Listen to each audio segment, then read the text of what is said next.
наистина е нещо, което много искам да правя, но някакси ме беше страх. Здравей! Правя това видео, за да ти споделя важно мое решение, което взех, и ще гледам да съм много бърза, да не отнемам от времето ти, защото знам, че това е най-ценният ресурс на Земята, но в края на видеото ще разкажа някои неща в детайли относно това съдбоносно за мен решение. Но тези, които следят канала и знаят, че аз пътувам по работа често, че всъщност съм личен готвач на частни яхти на едни от най-богатите хора в света. И истината е, че от дете храната е моя страст. Затова и първите промени, които започнах да правя, бяха свързани естествено с храната. И имах щастието да се развивам в тази област от тинейджър и да достигна до, може би, някакви висини в това, което правя. И разбира се, това е чудесно и съм супер благодарна. Но с онкодиагнозата и химиотерапията, през която преминах, завръщането на заболяването, отказането лечение на традиционното медицинско лечение, които много от вас знаят, че нямам никакво лечение в 4-ти стадий, аз реално посветих живота си на това да намирам път към здравето, към себе си на различни нива, да събирам информация за хранене, вътрешен свят, енергии, влияния, хобита, хора, които заобикалят и всичко в тази насока. И знаете, че всичко това се случи при мене като човек с 4-ти стадий рак и търсиш просто начин да оцелее и да е все още тук. И всъщност аз забелязах, че с начините, които правя при мен, нещата не се случваха като при повечето хора с тази диагноза, с химии на всеки 2 седмици, 16 на брой.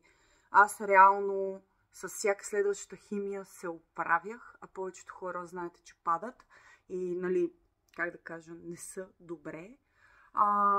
Аз на края на химиите имах повече енергия, отколкото преди. Плувах по 50 дължини, в началото едва плувах една, не ми падна косата, не ми спря цикъла и реално с моето търсене на моя вътрешен свят аз започнах да споделям по различни тогава групи алтернативни за лечения, традиционни, направих промени в храненето, махане на захар, някои млечни продукти в началото, животински и така нататък. И реално всъщност стана нещо много неочаквано. Стана така, че благодарение на вашия интерес и обратна връзка към мен, аз започнах да споделям на все повече места. И нещата се разраснаха супер много. YouTube канала в момента е с доста гледания, дори че абонатите не са толкова много. Facebook групата е с над 15 000 човека. В тубата има моменти, в които не качвам клип по 6 месеца, 12 месеца, просто защото нямам възможност. Започнах малко по малко да разраствам и други групи, там като TikTok, Insta и така нататък, заради интереса, който има. И всъщност аз осъзнах, че хората виждат нещо, от което могат да научат нещо от мен.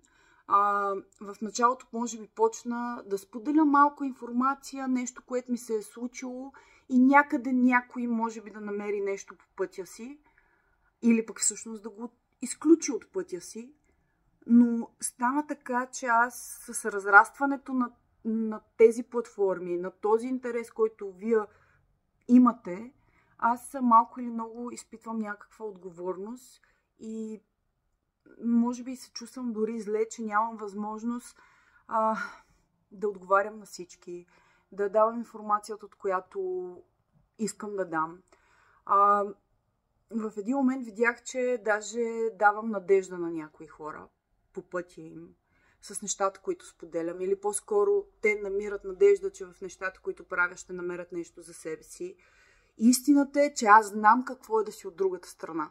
Аз знам, че в една група за подкрепа на лимфом, което всъщност е моята диагноза, аз намерих смисъл от това да видя, че има хора, оправители се след 4-ти стадий, За мен иначе диагноза онкология значеше смърт в главата ми, защото не съм се сблъскала с такова нещо. Нямам близки хора, които са минали през това, говоря в рода ми преди това. Да видя в някакъв коментар из фейса за момиче, което й расте е така тумора и е бременна и не могат да й направят химия и тя прави някакъв протокол и тумора намалява 3 пъти и докторите са хванали за главата. И дори от най-малките неща, това са били не препани камъчета, но насоки, които са преначертали целия ми път. Подарък, който е бил да ми подарят ваучер за рисуване и вино и да разкрия такава страст в себе си, че в момента супер много рисувам. Истината е, че виждам, че дори с някои малки неща това може да промени пътя на даден човек. И казвам всичко това, защото получавам редица съобщения на лични. Много обаждания на хора, които имат нужда за себе си или за близък човек. Много коментари под публикации, харесвания, споделяния, които търсят информация в сферите, в които аз съм започнала да споделям.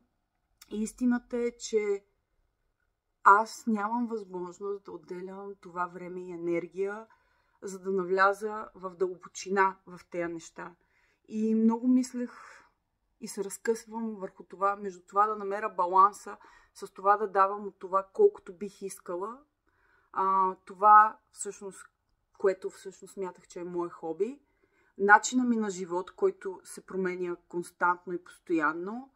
И всъщност работата ми по яхти, която, повярвайте ми, аз обожавам и е доста високо платена, не само за стандартите в България, но по цял свят. И всъщност реших, че се отказвам и ще се откажа от яхтите и това го усещам от няколко години, че искам да го направя. И това е доста рискован път за мен, от гледна точка на оцеляване и живот. Но дали това ми носи щастие да бъда като благоволение за някои хора, когато работя от някой шейх, един от, не знам, топ 10 най-богатите хора в света, от кралица или от, не знам, някой водещ, който гледа хората по света в Америка, например, всяка вечер. Да, чеша ми егото, да, готино е и наистина предвид, че нямам образование, нищо не съм учила в сферата на готвенето, изключая моето хоби и страст. Много е готино. Но знаете ли какво е по-готино? Готино е когато съм поканена на алтернативно лечение, семинар, беседа и 300 човека, с над 300 човека, говорят 3 часа, никой не ме прекъсва за една секунда и поне 10% от тях после се свързват налично и ми казват, че съм ми дала стилно за живот. Че съм им помогнала до това да осъзнаят някои неща. Готино е, когато майка плаче на следващия ден, след като си говорил вечерта с нея преди това, че за първи път спи от месеци, защото детето е болно и намира покой, за да може да спи 2 часа. И това е готино. И това е нещо, което аз осъзнавам, че искам да правя с цялото си сърце и душа. И малко ми е чувствено, защото наистина е нещо, което много искам да правя, но някакси ме беше страх. Беше ме страх да остава сигурното, да остава нещата, в които за мен звучат в догмата и моделите, че това е работа и че това е начинът, по който се живее. И вече съм сигурна, че просто искам да правя, да отделя ежедневието си, това, което правя, не само като хоби, но да давам повече от себе си в нещата, които ме интересуват. И усещам, че това е нещо като моя мисия. Това е една от причините да съм още жива без лечение с 4-ти стадий. Това е нещо, което жадувам от сърце и ми отне доста време да го направя като стъпка. И мисля, че е вече време да се хвърля през този мост. Просто да споделям нещата, които правя. И това, разбира се, не е някаква универсална рецепта за това някой да пребъде, а е просто споделен опит, в който човек може да намери нещо за себе си, за близък или не. И вие знаете, че концепцията ми за живот на път на земята, на душата е многомерен. Той е на ниво енергия, начин на живот, хранене, материя, физика, ако щете сексуална енергия, материална, ментална, вибрация и какво ли не. И истината е, че за това подготвям редица неща. Книга с рецепти, 2, семинари, за които ще говоря, мисля, всеки делничен ден, на различни теми от всички, за които изброих току-що. Ще има терапевтични такива, които много хора знаят, че аз съм се разгърнала в това да мина и курсове, и лична работа със себе си, в терапии на какви ли не нива, енергийни и всякакви. Знаете, че аз първо започнах с промяна начина на хранене, после на мислене, после на вътрешния свят, енергия, травми, вселени и всичко, което е свързано с тези неща. Вече имам избрана дата за първия такъв семинар. Курсове за готвене, за хора, които искат да се хранят без захар, без вредни мазнини, без глутени, маи и всякакви такива неща. Споделям често как се храня. Разбира се, с лични срещи, въпроси и отговори, които знам, че много хора жадуват и се притесняват някой път да ме питат. И аз често пък не мога да отговоря, както казвам, по начина, по който искам да отговоря на някой от вас. И всички тези неща се вихрат в съзнанието ми, в желанията ми, в отклик всъщност на нещата, към които вие имате интерес. И аз се научих всъщност да слушам Вселената и посоката, която дава, като генератор за хората, които се интересуват от Human Design.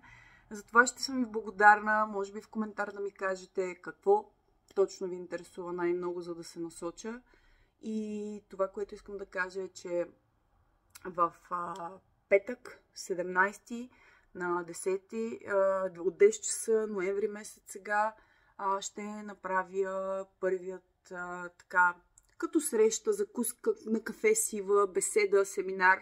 Подготвила съм на доста различни теми и това ще е със свободен достъп, както бяха семинарите за рождения ми ден. Ако не сте ги гледали, ще кача линк отдолу в soulmates ivaelenкова.com. Те също са свободен достъп, след което, за да може всичко това да бъде възможно и да не бъде само хоби, а всъщност да мога да живея от това нещо, тези семинари ще бъдат свободни до хората с достъп, които ще ме подкрепят през Patreon. Ако не знаете какво е Patreon, ще разкажа в седмицата с безплатните семинари. И общо взето също тогава ще имате лекция за най-важния семинар за мен.